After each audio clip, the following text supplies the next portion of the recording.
Hello everyone, welcome back to Anabay's Vlog. So for today's video, tayo ay mananayaw, ay magsasayaw pala. Dahil ako'y umattend ng isang online class dito sa India, pero ang aking magiging trainer or yung magiging Zumba instructor natin ay galing ng Italy. Kaya naman ako'y masaya-masaya. Ito, pinipare ko ng aking mga kailangan. Kaya panoorin nyo ang video na ito.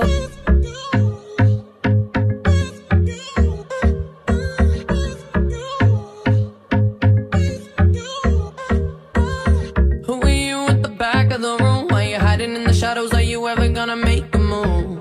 Are you ever gonna make a move? So ito na nga, nagpe-prepare na tayo para sa ating online Zumba class. Actually, first time kong a-attend ng online Zumba class. Dahil naengganyo ako dun sa mga friends ko na nagsusumba.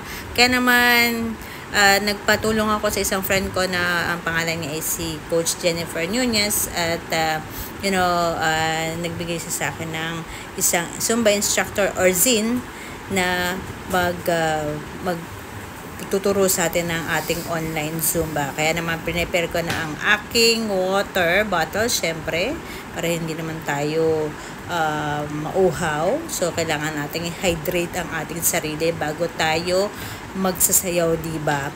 So kailangan natin yan. At ito, kailangan ko na rin isuot ang aking medyas. Syempre pag magsasayaw tayo, kailangan ay komportable tayo dahil 1 hour itong ating Zumba session.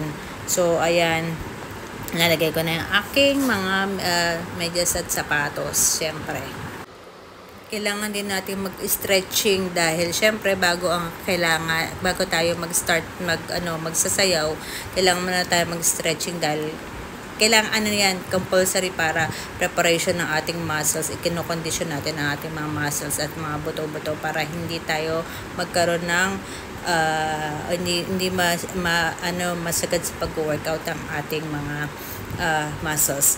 So ayan, eto na, nag-start na ang ating Zumba. Zumba ang tawag ko dyan kasi via Zoom up or Zoom meeting yung ating Zumba session.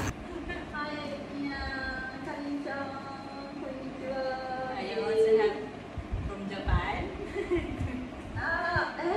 Actually, yeah, most of them from Japan. There's some from Hungary, Adrian from Hungary.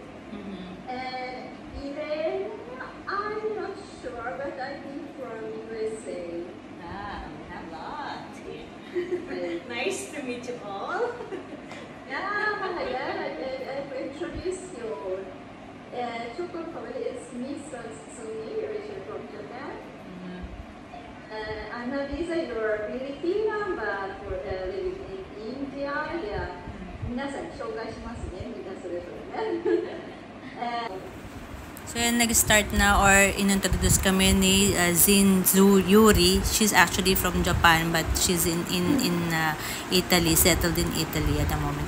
So 12 kaming umattend dyan from Netherlands, Japan at pero tiga Italy.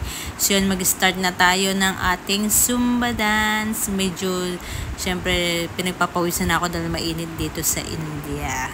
At sabi ko nga, kailangan natin ng water at ng towel.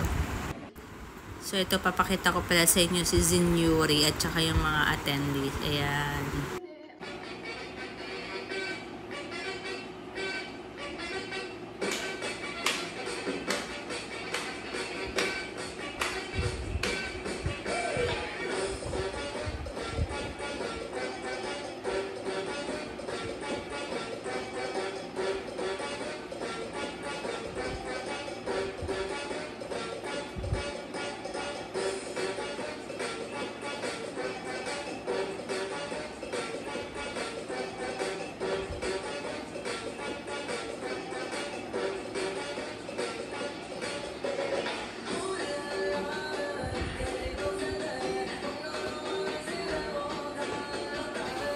Ang pagsusumba pala ay isa sa mga pinakababorito kong form of exercise. Actually, ako lang mag-isa dati yung nag-exercise. Hindi ako talaga sumasali sa mga ganitong online Zumba.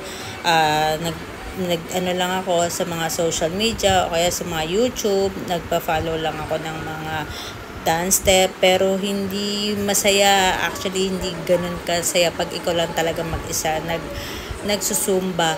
Ngayon, tinry ko mag-online Zumba kasi nga para syempre mayroong instructor at yung ZIN o yung tinatawag na Zumba Instructor Network or Certified Zumba Instructor talaga itong sinalihan ko. Kasi may mga, yung iba mga sa YouTube, di ba? Or yung mga ibang sa social media na pina-follow lang natin, hindi mo alam kung talagang certified instructor ba sila. Yung nagsasayaw lang sila, nagtitake ng video or gumagawa lang ng content, pero hindi natin alam talaga kung talagang Zumba Instructor Network sila. So isa pala ito sa mga pangarap ko na maging Zumba instructor yun, no?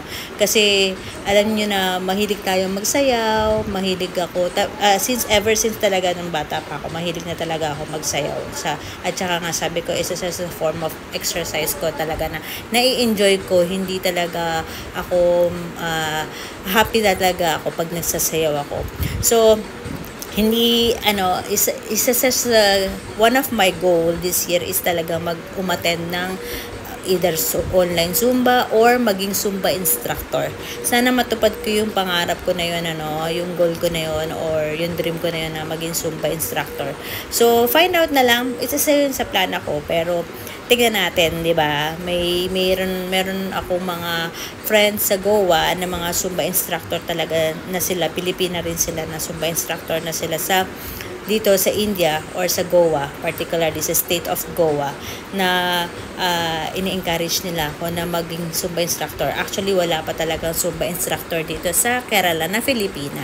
So, I'm planning, nag-iisip ako, hindi mura, chinek ko kasi sa zumba.com kung magkano yung talagang magiging training para maging Zumba instructor. May bayad talaga siya, hindi siya free. So, kailangan nating mag-ipon ng pera para maging Zumba instructor ka.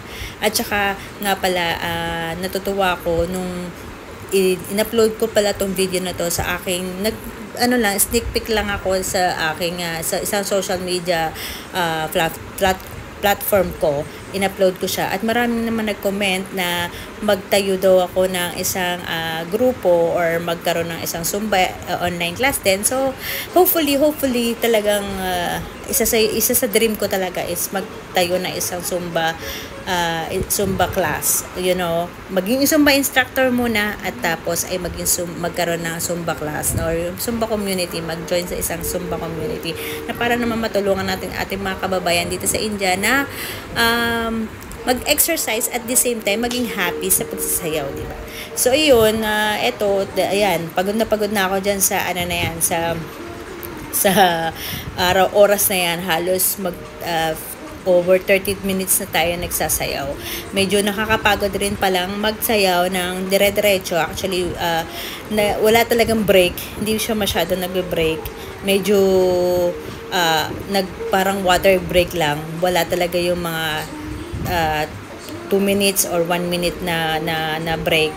As in, dire-diretso talaga itong Zumba class na to, Zumba online class na to. Kaya medyo hapong-hapo na ako dyan at medyo namumula na yung aking pisngi dyan dahil nga parang nabigla ako dahil hindi naman talaga ako nag-exercise ng dire-diretsong 1 hour. So may break talaga. Pero ito, first experience, pero happy, masaya pa rin. Kaya naman ayan, syempre yung tawalya natin, kailangan natin yan para punasan yung mga ating pawis. Ventilador lang or fan, ceiling fan lang yung nandyan sa pampahangin natin. Pero super init dito sa India dahil summer. So, kailangan din natin uminom ng tubig para i-hydrate naman yung sarili natin. Actually, nakadalawang litro na ako ng bote dyan. Kasi nga, as in, so uhaw na ako dahil nakakapagod. As in, nakakapagod talaga. Pero, enjoy naman kahit nakakapagod, diba? So, ayan, dire-diretso pa rin ang ating pagsasayaw.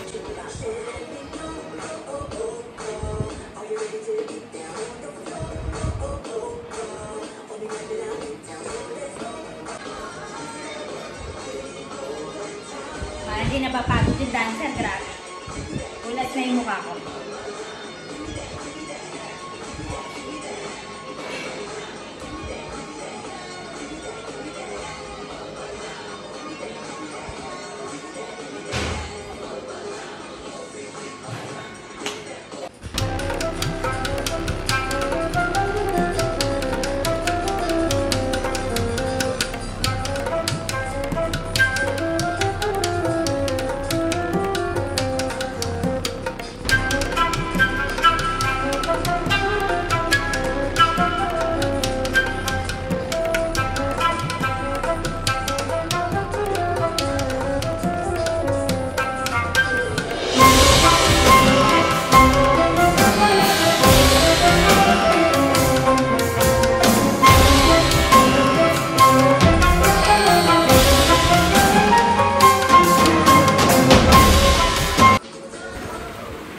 So, ito, patapos na pala yung ating session dyan at medyo nakakapagod na talaga.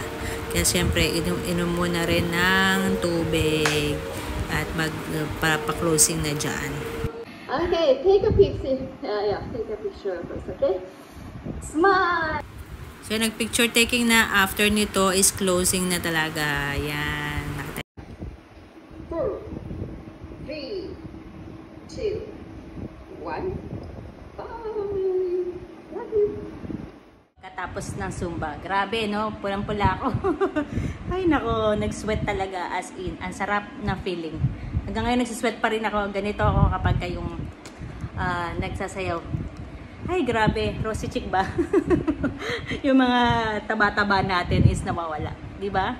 Ay, grabe. Sobrang pagod. As in, pero ang saya-saya. Ang saya-saya. Grabe. Yung 1 hour na pagsasayaw is sulit. Can't wait to do my, meron akong mission para sa sarili ko may goal ako. So, tingnan natin, kakayanin ba? 1 hour, grabe as in talaga, oh. Thank you so much for watching, guys. I hope you enjoyed this Zumba online class. God bless, stay safe, bye!